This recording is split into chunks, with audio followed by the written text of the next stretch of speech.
Hi friends, నేను morning లేచి బియ్యం అయితే కడిగేసుకున్నాను. ఒకవైపు పాలు, ఇంకోవైపు రైస్ అయితే పెట్టుకున్నాను. మన లేడీస్కి ఇక పొద్దున్నే లేవగానే ఏముంటుంది, హస్బెండ్ని ఆఫీస్కి పంపించాలి, పిల్లల్ని స్కూల్ పంపించాలి, హడావిడిగా వంట పని సరిపోతుంది. ఇంకేం చేద్దామని ఆలోచిస్తూ ఆకుకూర ఫ్రై అయితే చేద్దాం అనుకున్నాను.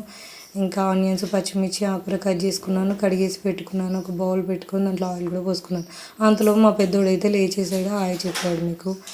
ఇంకా ఆనియన్స్, పచ్చిమిర్చి, జీలకర్ర, ఆవాలు వేసుకున్నాను. కొంచెం మగ్గగానే పసుపు కూడా వేసుకున్నాను అనమాట. ఇంకా అందులోపల ఇక ఆకుకూర కూడా కడిగి పెట్టుకున్నాను కదా, అది కూడా వేసుకున్నాను. ఇంకా అంతలోనే రైస్ కూడా అయిపోయింది. ఇంకా ఆకుకూర మగ్గడానికి తొందరగా కొంచెం సాల్ట్ వేసుకున్నాం అంటే దాంట్లో ఉన్న వాటర్ అంతా తొందరగా దిగిపోతుంది. ఆకుకూర చాలా తొందరగా అయిపోతుంది ఫ్రై అయితే. ఇంకా అందులోనే కారం, కొంచెం సరిపడినంత ఉప్పు వేసేసుకోండి. ఇంకా వేసుకోగానే కొంచెం క్యాప్ పెడితే కొంచెం మగ్గిపోతుంది. మగ్గగానే ఇంకా కొంచెం ఫస్ట్లో వేసే కన్నా కరివేపాకు లాస్ట్లో వేయండి. కరివేపాకు స్మెల్ అయితే సూపర్ తెలుస్తుంది మనకి. ఒకసారి ట్రై చేసి చూడండి ఫ్రెండ్స్. అందరూ చూసి వెళ్ళిపోతున్నారు. Please friends, like, share, subscribe చేయండి ఫ్రెండ్స్.